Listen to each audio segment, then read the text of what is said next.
pessoal, boa tarde a todos. Queria primeiro agradecer o convite do Lothar para participar aí desse projeto. Um projeto que eu achei bastante interessante e relevante para o contexto de edificações, especialmente o perfil de uso, né? O perfil Minha Casa Minha Vida. A gente sabe das dificuldades, especialmente financeiras, aí, com relação à questão de manutenção, né? Todo mundo sabe que a manutenção é tida como uma linha de despesa, né, em qualquer empresa, qualquer empreendimento, e nunca se olha a questão da manutenção com a devida importância, né? Ou seja, aquela importância de um custo evitado. Essa é a lógica que a gente tem que tentar imprimir. Eu vou tentar fazer boa parte da apresentação por aqui, por conta do microfone, mas eu particularmente, eu não gosto muito de ficar o tempo todo sentado, então eu, às vezes, vou levantar. Eu acho que dá para a gente falar, o auditório não é tão grande, né? E não são tantas pessoas, então eu vou tentar falar mais, assim, mais próximo de vocês, porque eu prefiro ficar de pé. E com relação às dúvidas, à medida que forem surgindo dúvidas, exemplos, eu acho que como o próprio nome diz, é um diálogo, né? Uma conversa sobre manutenção e sobre a temática energia. Eu prefiro que a gente... Eu havia reservado um tempo para o final, para perguntas e respostas, mas eu acho mais produtivo, à medida que forem aparecendo dúvidas, vocês fiquem à vontade para interromper, para sugerir. Eu acho que isso enriquece, né? Essa troca de experiência, trazer exemplos, né? Os cursos que eu dou, muitas vezes, o pessoal depois me manda fotos e tal, e eu vou aumentando o meu acervo de fotos bizarras, aí, principalmente do que diz respeito à manutenção. Ok? Então, aqui é o nosso conteúdo, né, o que a gente vai abordar aí no dia de hoje, né, falar sobre uma breve introdução, a parte de operação, conceitos básicos, né, o que é manutenção, né, e seus tipos, relevância para a eficiência energética, né, e uso aí de renováveis, papel do usuário, suma importância, né, papel do usuário no contexto da manutenção de um ativo.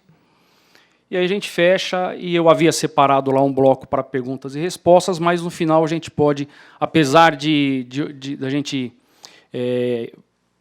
interromper durante o percurso aí da apresentação para esclarecer dúvidas, no final a gente pode retomar para um debate, alguma coisa do tipo. Ok? Então, vamos só começar aqui com uma introdução, né, contextualizando. Aí, acho que são números que a maioria já conhece, acho que todo mundo aqui trabalha nessa área de edificações. Vocês do fundo aí estão conseguindo enxergar? Dá para enxergar? Então, só para ter uma ideia, né, da importância do setor edifícios no consumo de energia, não é um privilégio só das edificações brasileiras, né? Veja que 40% do consumo de energia privada em alguns países é para o setor de edifícios. O próprio IPCC, no seu relatório lá de 2014, já dá conta disso, né? 32% do consumo global de energia se deu, né, no setor de edifícios, responsável por 19% das emissões de gases de efeito estufa, só ligado à questão de edifícios. E correspondeu também aí a mais da metade do consumo de eletricidade, né? A gente sabe que o insumo básico, né, o maior insumo energético para edifícios é a eletricidade, né, embora não o único. Estados Unidos também, 41% da matriz energética. E por aí vai, né? China era 10%, passou a 25% e supera os 35% aí, projeção para 2020. Hong Kong, mesma coisa, né? Tem um parque instalado de edificações muito grande, né? Especialmente edifícios comerciais. Tailândia, da mesma forma, então ocupam papel de destaque nas políticas energéticas. Todos os países têm, dentro de suas políticas e metas energéticas de redução de gases de efeito estufa, tem um papel bastante importante e estratégico o setor de edificações. Tá? E é uma das mais importantes áreas de pesquisa nesse segmento, né, no segmento energia. A boa notícia, né, é que a gente sabe, né, e o próprio Procel já dá conta disso, tem um potencial bastante elevado para a redução do consumo, seja para edificações novas, com projetos já pensados para serem eficientes, e também para edificações já em uso, edificações existentes.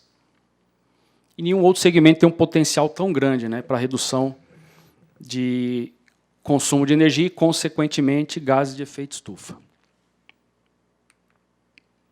Olhando um pouco para a nossa matriz, né, o que é o setor de edifícios, na verdade, o setor de edifícios ele é basicamente a soma, né, do consumo do setor residencial, comercial e público. Totalizou 60% no ano de 2017.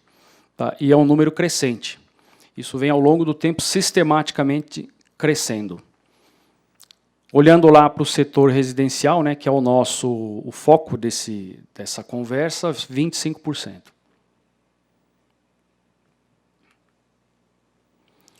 Olhando agora mais detidamente para o consumo de energia, né, como se dá o consumo de energia nos edifícios residenciais, a gente vê aqui que boa parte do consumo é gasto lá com refrigeração, né? Com o refrigerador, aliás. Eu vou ficar de pé, tá, gente? Senão eu não consigo enxergar muito bem. Dá para me ouvir?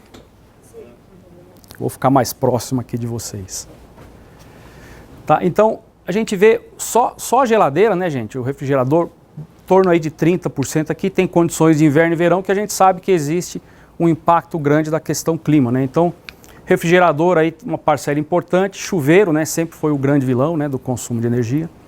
E a mesma coisa ar-condicionado, verão mais ou menos 16%.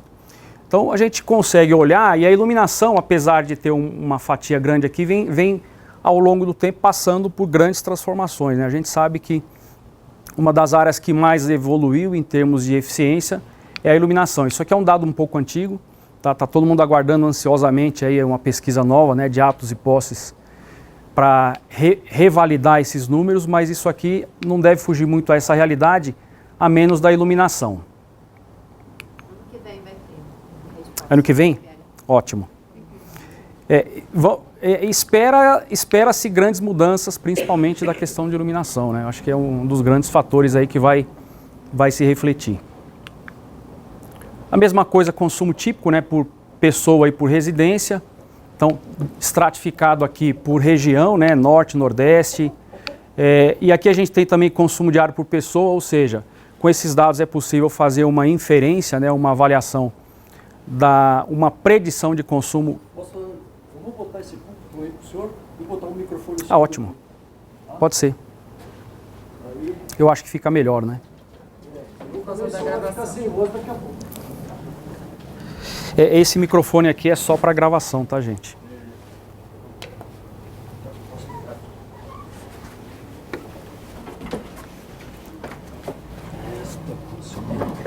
Quer trabalhar aqui embaixo ou lá em cima? Não, põe aqui em cima, acho que fica melhor.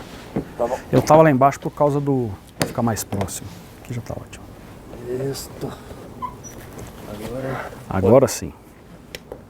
Agora sim. Melhor, né? Eu não preciso gritar. Tá, então aqui com esses dados é possível inclusive fazer uma inferência, né? A gente consegue criar indicadores, né, para consumo diário por pessoa, mensal por residência, o que é bastante importante quando se fala de planejamento, né? Só contextualizando um pouco, a minha tese de doutorado eu trabalhei exatamente com predição de consumo, né? Eu trabalhei não no setor residencial. Eu trabalhei com o desenvolvimento de um mecanismo de predição de consumo eu trabalhei com uma massa de dados referente ao portfólio de escolas técnicas do governo do Estado de São Paulo. Tá? São as ETECs, vinculadas ao Centro Paula Souza. Então, foi desenvolvido um mecanismo de predição de consumo usando técnicas de machine learning, né, olhando dados do passado para fazer previsão de dados futuros, né? Então, isso é bastante importante para se ter previsibilidade e também para correlacionar os consumos de energia com algumas características, muitas vezes construtivas. Importante para retroalimentar a elaboração dos projetos. Ok? Então, só uma informação aqui interessante. Vamos falar, então, mais especificamente agora o que é manutenção, né? Boa parte da minha vida profissional eu trabalhei com isso. Uma parte na área de instrumentação e depois migrei para a área de elétrica e bem mais uma trajetória muito maior na área de edificações. Eu sempre trabalhei com manutenção e operações prediais com grandes empreendimentos, responsável aí pela operação de edifícios de grande porte, especialmente comerciais. Há quem imagine que o problema de manutenção e de eficiência energética só se dá em edificações residenciais, né, especialmente de baixa renda. E, para surpresa de todos, não é privilégio da residência, né, muito menos da baixa renda. A gente encontra aí edificações de grande porte, um orçamento anual altíssimo, onde não se olha, não é que não se olha adequadamente, não se olha para a questão energética, né. Boa parte também pelo desconhecimento, né, do tema energia e também da questão tarifária, né. Sem falar até de eficiência energética, eu falo eficiência administrativa, né, na correta contratação do grupo tarifário, das demandas, tudo isso também faz parte do processo de operação. Mas os grandes empreendimentos comerciais também padecem desse mesmo mal. Mas vamos falar então o que é manutenção, né, falar um pouquinho sobre os tipos de manutenção, né, o que é manutenção corretiva, preventiva, preditiva, também sobre planos de manutenção. Pode parecer um pouco utópico a gente falar isso olhando para quem está lá na ponta, né, principalmente o pessoal da faixa 1, mas eu acho que o importante é haver uma mudança de conceitos, né, que nem sempre ela é tão cara, né, e a gente vai ver que lá na frente tem um passivo que vai chegar na forma de manutenção corretiva, que é sempre indesejada. O que é manutenção, em primeiro lugar? Né? É o ato ou efeito de manter determinado bem, garantindo sua perfeita longevidade, né, e funcionalidade. Em essência, é isso. É fazer com que aquele ativo atinja o máximo da sua vida útil e desempenhe o papel para o qual ele foi projetado. Em se tratando de edificações, tem uma norma específica, que é a NBR 5674, que trata exatamente do tema manutenção de edificações. Tá? Essa norma já nos diz lá, né, que edificação, conceituando, né, edifícios, né, construídas para atender a seus usuários por um longo período com as condições às quais eles se destinam. Né? Então, esse é o conceito. Então, o plano de manutenção é importante para a segurança, qualidade de vida dos usuários e essenciais para manter o nível de desempenho ao longo da sua vida útil. Então, o plano de manutenção tem que considerar a tipologia, né, construtiva, basicamente, qual é o tipo de edificação. E um dado bastante importante é o tipo de uso. Né? O perfil de uso da edificação é uma das primeiras variáveis que tem que se olhar quando vai se buscar elaborar um plano de manutenção. Por um simples motivo, né? Cada edificação tem um propósito e uma exigência em termos de disponibilidade e criticidade. Então, para cada tipo, a gente vai elaborar um planejamento de manutenção customizado. O tamanho e complexidade da edificação também é variável-chave. E também localização e implicações de entorno. Tá? A gente está falando só de manutenção, tá, gente? A gente vai até falar alguma coisa de projeto, de retroalimentação com relação ao projeto, mas a gente está falando basicamente de manutenção de edificações em uso, já existentes. A própria norma ela coloca lá no seu anexo um modelo onde descreve um plano de manutenção hipotético para uma edificação residencial. Ele é muito genérico, não tem detalhamento. Por exemplo, ar-condicionado. Cada mês o que tem que ser feito, manutenção recomendada pelo fabricante. Ou seja, não diz nada. Está falando, olha, veja o que o fabricante diz e execute dessa forma. Tá? Então, a norma ela é, de certa forma, muito genérica e tem que ser, porque a edificação é um produto artesanal, basicamente. Né? Eu não tenho edificações, mesmo duas edificações, mesmo projeto, mudando a região em que ela foi construída, já muda todas as condições de contorno. Né? Então, isso tem que ser customizado de acordo com a necessidade específica de cada empreendimento e de cada perfil de uso. Né? Falando agora dos tipos, né, quais são os tipos de manutenção que a gente normalmente trabalha, tem outros que são mais aplicados para outras condições, mas eu trouxe esses três que são os mais conhecidos e mais simples de se entender. Manutenção preventiva, como o próprio nome diz, ela é feita para prevenir. Né? Então, a gente tem lá a manutenção preventiva, a corretiva e a preditiva. Falando então primeiro da preventiva, é um serviço de inspeção sistemática com o objetivo de evitar a ocorrência de falhas, como o próprio nome diz, né? Então, ela é feita antes da ocorrência de uma falha e independente da condição do equipamento, sempre a intervalos de tempos fixos. Isso é um problema, né? Assim, dependendo do nível de criticidade, isso pode ser um problema. Aí você compra lá uma bomba KSB, tem lá o seu motor, o fabricante fala, trocar o rolamento a cada 2 anos. Quando der 2 anos, o que a gente faz? Troca, não é isso? Se for seguir estritamente o que diz um plano de manutenção preventiva, eu vou lá e troco. Será que precisa? Essa é a pergunta, né? Vamos seguir. A manutenção preventiva, eu posso classificar da preventiva por tempo, que é a que mais se utiliza, de fato, que é aquela realizada sempre a intervalos de tempos fixos, né? Ou seja, eu posso definir por unidade calendário. O que é uma unidade calendário? Eu tenho rotinas de manutenção que eu faço mensalmente, trimestralmente, semestralmente, anualmente. Unidades calendário. E unidades não calendário, que são, por exemplo, quilômetros rodados, número de horas de funcionamento, o carro, né? Vamos tomar como exemplo o carro, que é mais fácil entender. Acho que todo mundo já trocou o óleo do carro alguma vez na vida, né?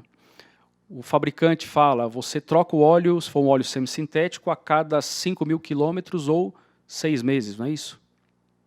Aí, quando dá os 5.000 quilômetros, você troca ou com 6 meses, o que vencer primeiro, ok? Tem uma outra modalidade chamada de preventiva por estado, que é aquela que você faz, e é preventiva simplesmente por uma questão conceitual, porque é realizada antes da ocorrência da falha, né? Aquela que você faz, onde você percebe a iminência de uma parada, de uma quebra, de uma indisponibilidade. Não aconteceu ainda a quebra, então não é manutenção corretiva, mas você percebeu a necessidade de uma intervenção. Então, é uma preventiva por estado, muita gente classifica como corretiva programada. Mas pouco importa. O importante é, você percebeu alguma anomalia no funcionamento do teu equipamento ou do teu sistema e você faz lá uma intervenção. Então, essa é a preventiva. Olhando aqui para esse gráfico, né, da NBR 15575, que é a norma de desempenho, a gente percebe que todo sistema ou componente ao longo de sua vida útil vai perdendo desempenho, não é isso? Até o ser humano. Já está cheio de dor, o cabelo vai caindo, vai ficando branco, nada contra, desculpa, mas vai ficando branco. O desempenho vai ficando ruim, né? Antigamente eu corria 10 quilômetros em 44 minutos, hoje eu estou correndo em 55 e por aí vai, né? Então o desempenho de qualquer sistema vai diminuindo, né, ao longo do tempo. E não é diferente para os sistemas prediais. Então, se eu olhar aqui, ó, esse gráfico nos dá a evolução, ou melhor, a queda do desempenho ao longo do tempo.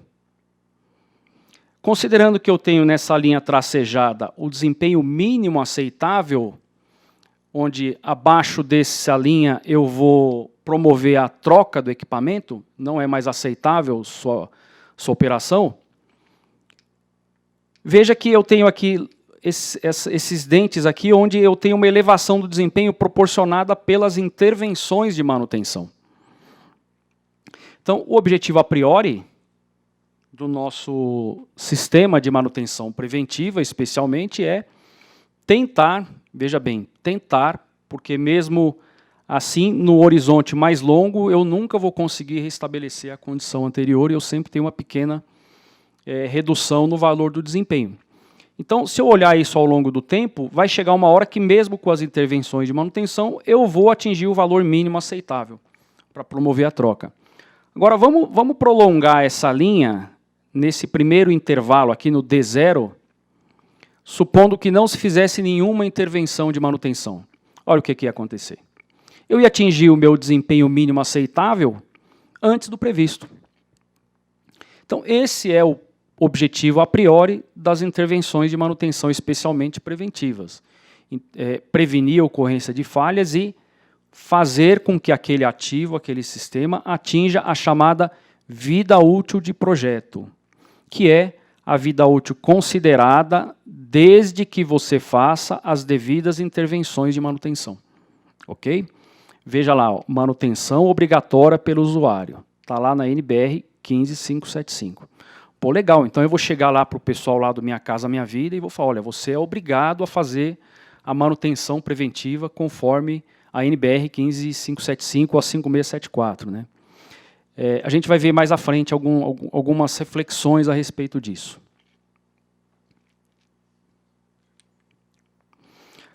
A manutenção corretiva não tem segredo, né, como o próprio nome diz, é aquela feita, executada, realizada, sempre em equipamentos em falha, ou seja, após a ocorrência da falha.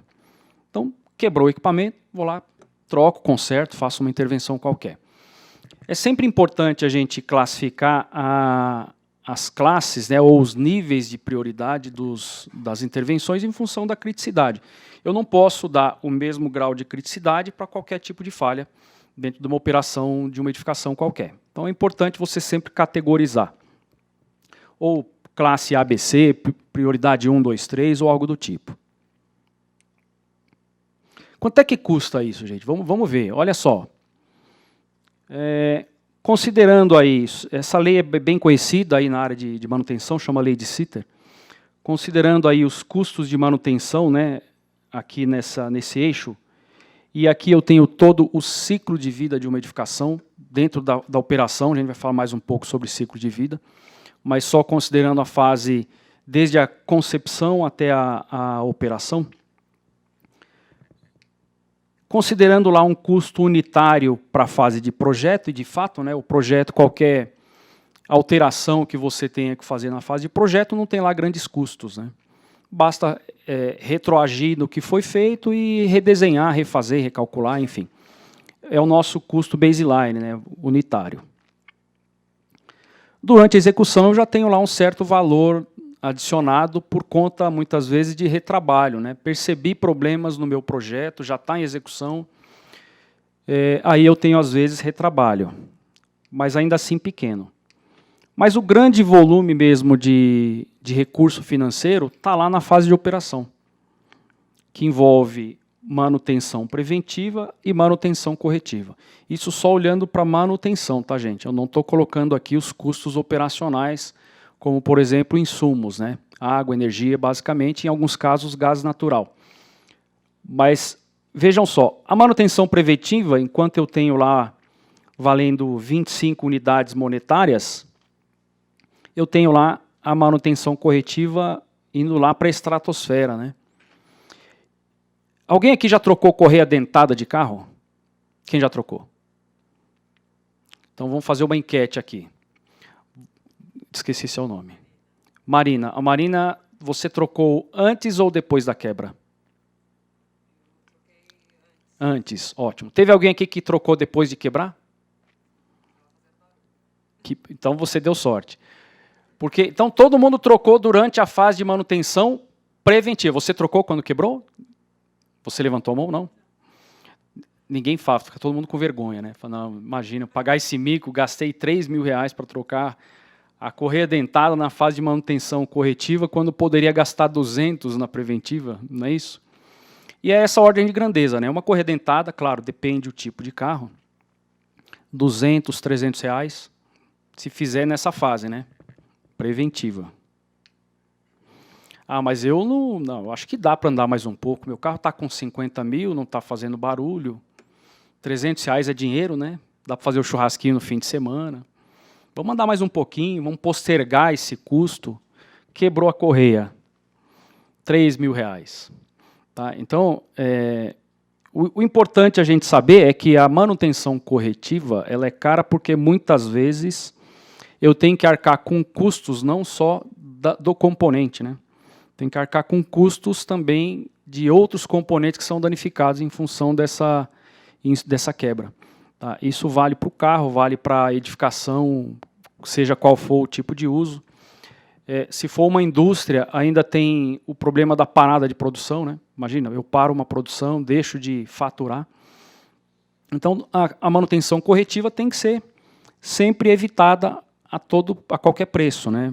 E a gente vai ver também que para uma edificação residencial, a não realização de algumas intervenções preventivas vai lá na frente, uma hora a conta chega, né? O passivo de manutenção vai crescendo e uma hora a conta vai chegar. Então é fácil, né, gente? É só fazer 200 preventivas todo mês, né? Não é bom preventiva, mais barato? Vamos fazer uma preventiva a rodo, né? 200 preventivas todo mês. Claro que não, né, gente? Porque a preventiva ela tem aquele caráter de prevenir falha, mas ela é feita muitas vezes sem a necessidade e ela tem um custo, né? Principalmente custo de homem-hora, de quem executa, de execução. Esse gráfico mostra muito bem esse paradigma, né? Eu tenho aqui os custos, eu tenho na linha azul os custos com preventiva e na linha vermelha custos com corretiva. Pô, legal, vou fazer um monte de preventiva, mas o meu custo vai ser maior. Quando eu faço muita preventiva, eu estou focando, estou sendo conservador na disponibilidade, né? Ou seja, eu quero disponibilidade, eu quero serviço, qualidade, mas eu estou negligenciando a questão custo, né? E a gente sabe o perfil do nosso público objeto desse projeto. E do outro lado, então não vou fazer preventiva nenhuma, né? Gasto zero com preventiva, ok.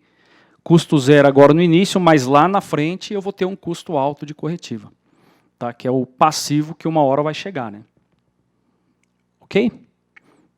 Então, é bem conceitual, né? Mas é importante a gente saber que, de forma intuitiva, todo mundo sabe mais ou menos como funciona, né? Se eu não fizer uma prevenção, lá na frente eu vou ter que gastar com uma correção que normalmente é bem mais caro. Lembra que eu falei lá do motor, lá do rolamento? O fabricante fala, 2.000 horas troca o rolamento. Será que precisa? Quando você chega em casa, você olha lá o seu iogurte, está lá, data de vencimento, dia 26/9, saí para trabalhar hoje, 26/9. Eu tenho certeza que tem gente aqui preocupada, falou, eu preciso comer esse iogurte antes da meia-noite. Não é isso? E se tá falta até na faculdade, fala, não vou para a faculdade, eu corro o risco de chegar depois da meia-noite. Acontece isso, gente? Não, né? Claro que não. A gente sabe que aquilo é baseado em estudos, em ensaios, em análises, mas é extremamente conservador. E como é que a gente se previne contra esse custo, muitas vezes indevido? Através da chamada manutenção preditiva. O que é preditiva, afinal de contas? Como o próprio nome diz, né? Lembra que eu falei modelos preditivos? O que é um modelo preditivo? Tem por objetivo prever alguma coisa, né? No caso, no exemplo que eu dei, era prever consumo de energia de uma escola técnica, dadas as características de uso, ocupação, quais são os cursos, quantos alunos, área construída. Então, predizer alguma coisa é prever, né? E prever o quê? A quebra, a falha, simples assim. E como é que a gente faz as intervenções de ordem preditiva? Através de análises e, muitas vezes, ensaios, né? Contratação de ensaios, para prever problemas que pode ocasionar a parada do equipamento, tá? E o objetivo principal é aproveitar até o máximo a vida útil daquele componente. Então, no exemplo do rolamento, se eu tivesse como fazer uma análise e dizer, deu 2 anos já de uso do rolamento, preciso trocar, o fabricante manda trocar. Faço uma análise, a análise diz que o rolamento está ok, eu não preciso trocar. A grosso modo é isso. Quais são as principais intervenções? Então, análise de vibração, usada para componentes mecânicos. Eu estou falando um pouco de forma geral, tá, gente? Mas eu sei que muita coisa disso não se aplica para as residenciais, até por conta da baixa criticidade, mas acho que é importante conhecer os conceitos. Análise de vibração, no caso do rolamento, bastaria fazer uma análise de vibração, sendo que esse é o limite aceitável, eu obtive essa medição, então eu não vou trocar. Economizei lá um certo valor. É claro que a análise, o molho não pode sair mais caro que o peixe, né? Se o rolamento custa R$300 e a análise custa 400, eu troco o rolamento. Ok? Outras análises, né, inspeção, análise de ruído, análise de corrosão para tubulações de sistemas de água gelada, principalmente, né, torres de condensação, análise de corrosão de tubulações. A análise de óleo hidráulico também é bastante utilizada. Lembra do carro que eu falei? Troca com 6 meses. E se eu rodei pouco, será que precisa? É que no caso do carro não vale a pena, porque a análise é mais cara, mas o próprio frentista do posto, quando ele pede para ver o óleo, o que, que ele está fazendo? Uma preditiva, né? Ele pega a vareta do óleo, vê a coloração, vê a viscosidade, nada mais é do que uma análise de inspeção preditiva, com o objetivo de ver exatamente, será que realmente precisa trocar neste momento? Então também é uma análise preditiva. Eu tenho isso também para óleo lubrificante, tá? Não é o caso das nossas edificações, mas edificações comerciais, por exemplo, que tem sistema de ar-condicionado central, com central de água gelada, né, sistema de expansão indireta. Tem um equipamento lá, não sei se alguns conhecem, chama-se chiller, que é um equipamento de grande porte para produção de água gelada, basicamente, para sistemas de ar-condicionado. Um chiller de grande porte, grande ou médio porte, 500 TR, 600 TR, você vai gastar certamente para trocar o óleo alguma coisa em torno de R$60 mil. Tá? Equipamento de grande porte. O fabricante fala, trocar com 2 anos, R$60 mil a cada 2 anos, eu estou falando em 10 anos, 5 trocas, R$300 mil. Né? Se eu fizer essa análise e o laboratório me atestar que não há necessidade, eu posso postergar. Eventualmente, ao invés de fazer 5 trocas no ano, eu faço 3. Hein? Olha só que beleza, hein? Economizamos um bom dinheiro, né? Ok? Então, as técnicas de manutenção preditiva têm exatamente esse objetivo. Uma técnica bastante utilizada também da área de elétrica é a chamada inspeção termográfica. Tá? O que é a inspeção termográfica? É a análise das instalações elétricas através de um equipamento chamado termovisor, que percebe as diferenças de temperatura em função da radiação infravermelha emitida por cada corpo, né? Cada temperatura tem uma frequência diferente, né? E, obviamente, isso vai se refletir lá na imagem.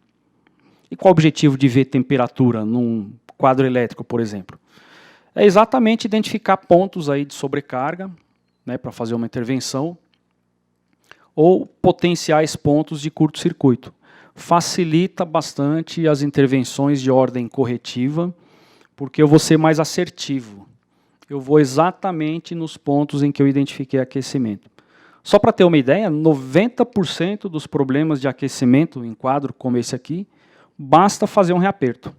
Coisa que qualquer usuário faz, né? Tendo um mínimo de capacitação, desliga energia para não ficar lá, para não morrer grudado lá no quadro. Desliga a energia, vai lá e faz um reaperto e resolve o problema.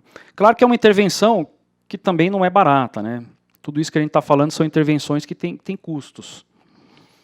Mas ela ajuda bastante em termos de rapidez e custos com corretiva. Não sei se vocês já viram uma câmera como essa, até a Fórmula 1 hoje às vezes mostra, né, a imagem do carro de Fórmula 1 chegando no final da reta, que ele vai freando, aí o pneu fica vermelhinho assim, ó, por conta da temperatura. Então, basicamente está mostrando lá a temperatura. Só um parêntese, né, eu falei de sobrecarga. Todo mundo sabe o que é uma sobrecarga do sistema elétrico. É quando você coloca uma potência acima da nominal. Nominal é a potência normal de trabalho. Coloquei uma potência acima da nominal, estou trabalhando em regime de sobrecarga. Sobrecarga muitas vezes não é defeito, né? Ou melhor, não é defeito da instalação. É um problema do usuário, que muitas vezes vai acrescentando, né? Coloca aquela régua de tomada e pendura lá cafeteira, micro-ondas, um ar-condicionado de janela, e assim vai, né? Então, sobrecarga muitas vezes nem é mesmo defeito da instalação, problemas de mau uso. E para quem tem ainda equipamentos aí de grande porte, né, como transformadores, ainda tem uma análise de óleo de elétrico, né? Também não é o nosso caso, mas só para efeito de conhecimento. Tá? É uma análise chamada análise físico-química e cronomatográfica, para ver a qualidade. Nesse caso, o óleo não tem por objetivo lubrificar. Tá? É um óleo que tem por objetivo promover isolação elétrica. Ok, gente? Tudo bem? Nenhuma dúvida até aqui? Muito bem. Ainda falando aqui dos conceitos básicos, né, então, o que é, na verdade, o plano de manutenção, né, o famoso plano de manutenção? O plano de manutenção, falando bem a grosso modo e de forma bem simples, é um conjunto de rotinas associados a uma periodicidade. Isso é um plano de manutenção.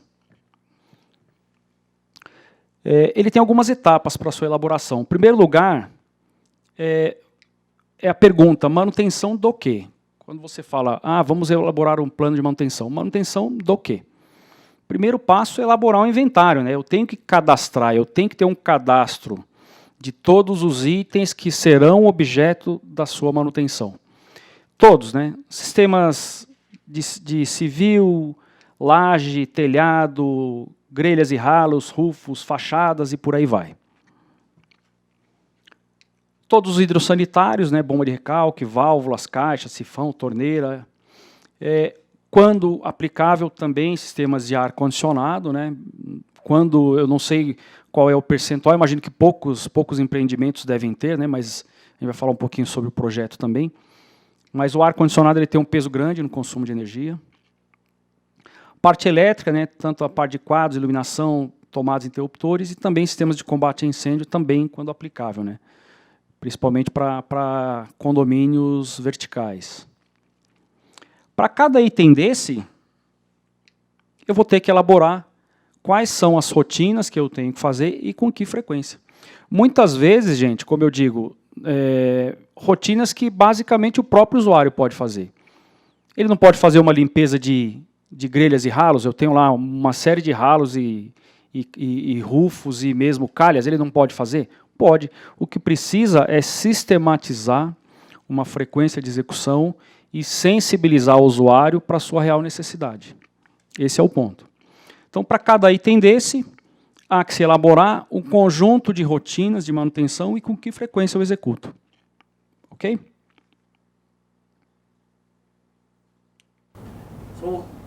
Pois não. Algumas ali existem legislação, né? Sim. Por exemplo, reservatórios...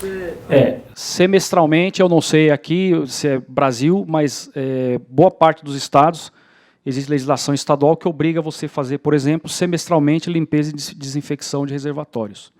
Tá? Então, assim, ar-condicionado também já existe, inclusive, para as áreas comuns. Né? Existe legislação obrigando a manutenção de ar-condicionado exatamente por questões sanitárias. Né?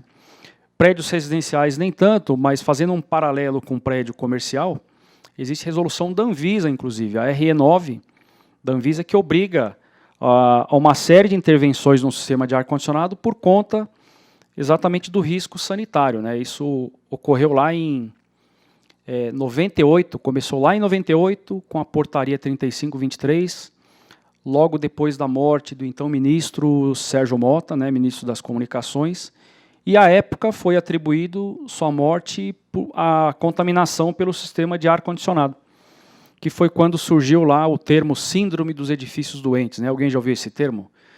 Edifício não fica doente, né? Mas apareceu esse termo, síndrome dos edifícios doentes, exatamente por conta do ar-condicionado. E aí houve essa resolução da Anvisa que estabelece parâmetros internos de qualidade do ar para ambientes de uso coletivo. Ok? Mas vamos pensar em um condomínio. Se eu tenho lá um sistema de ar-condicionado para uma área comum, eu tenho que tomar alguns cuidados exatamente por questões sanitárias. Questão de combate a incêndio também, né? Existe legislação própria, cada estado tem lá a sua legislação do Corpo de Bombeiro, que tem uma série de implicações, né, quanto à manutenção e operação dos sistemas de combate a incêndio. Então, algumas questões, além de legais, outras não, são boas práticas visando evitar custos futuros com manutenção corretiva. Uma vez que eu já defini para todos os sistemas, todos os itens que serão objeto, aí eu vou fazer aquela rotina. Né? O que é a rotina? Basicamente isso aqui. Ó, eu tenho aqui uma rotina para verificação de telhados, né, na cobertura. Então eu tenho lá inspeção visual da cobertura, mensal. Não estou enxergando, gente. Verificação do estado de sujeira, limpeza geral do telhado. Então, para cada item desse, eu tenho uma intervenção que é realizada com uma respectiva frequência. De novo, né, muito do que está aqui não depende nem de custo, né, de contratação. É boas práticas e bom uso por parte de quem está ocupando a edificação, pensando na preservação do patrimônio dele mesmo. E aí, por fazer uma programação, né, sempre pensando numa programação anual, onde é que eu faço cada intervenção? Pode parecer utópico, né? Será que o cara que está lá ele vai fazer uma planilha, controlar, fiz, não fiz? Muitas vezes não, né? E acho pouco provável. Mas o que a gente precisa é ter em mente o conceito e tentar promover uma mudança de cultura, né? Tem uma frase que eu gosto muito, que é aquela que diz que o ótimo não pode ser inimigo do bom, né? O que significa isso? Se eu não posso fazer o ótimo, vamos começar pelo bom. Vamos começar passo a passo, uma coisa de cada vez, vamos implantar primeiro alguma coisa, vamos aprimorando, trabalhando aí na melhoria contínua. Mas qual o caminho certo, né? Falamos aí de um monte de coisa, né? Se a gente for olhar um triângulo, né? Uma tríade onde eu tenho conforto, disponibilidade e baixo custo, muitas vezes são excludentes, né? Se eu quero baixo custo, por exemplo, ou custo zero, eu vou ter problemas de indisponibilidade, vou ter problemas de conforto. Então, o ideal sempre é buscar o equilíbrio, né? Eu tenho que buscar o equilíbrio, equilibrar o quanto eu quero de disponibilidade em conforto e o quanto eu tenho de recurso financeiro para fazer frente a essas intervenções. Mas o que há que se ter em mente é que algum custo tem que ter, né, gente? Não tem almoço grátis, né? Tem uma frase que todo mundo já ouviu, não tem almoço grátis.